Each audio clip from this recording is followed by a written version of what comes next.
Почитуван колега Тунтев, навистина е недостојно што како пратеник од Охрид, наместо да се залагате за повеќе средства за обештетување, вие иронизирате дали пукната фасада или оштетен кров, или гаража, или соба, или статика на куќа, дали е штета или не е штета.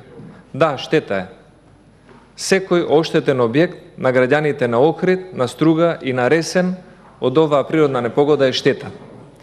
И ние тука се залагаме таа штета, која што непредвидено настанала како резултат на природна непогода, да се обезбедат средства да се надомести.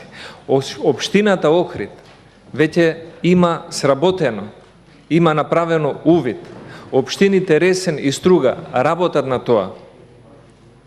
И ние, ако се фатиме сега за формата, тогаш може да наоѓаме фалинки што недостига во формата на правење на проценка за обештетување на овие луѓе. Но ако имаме политичка волја, ќе одделиме 2 милиони евра, ќе ги ставиме во ребалансот на буџетот и утре општините Охрид, Ресен и Струга ќе имаат можност на граѓаните кои што претрпеле таква штета и која што ќе може да биде докажана или верификувана преку Комисија за проценка на штетите на локално ниво, да добијат соодветно обештетување. И со тоа да ја поправат штетата која што несакајќи, ненамерно, заради непогода и ваква земјотресна неприлика им била нанесена. И сега вие тука го браните буџетот или ребалансот, или ги браните интересите на граѓаните на Охрид, кои што претрпеле штета од земјотрес. Затоа сметам дека би било добро, овој амандман не е ниту напишан, ниту препишан, ниту измислен, ниту смислен пред 6 месеци.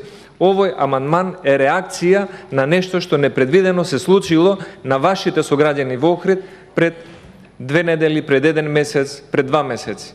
И затоа е поднесен. И ги засега сите без разлика дали припаѓаат на една, друга или трета политичка опција или од кој социјален статус доаѓаат. И затоа треба да го прифатиме и да им дадеме на луѓето можност да бидат сигурни за нивното обештетување. Благодарам.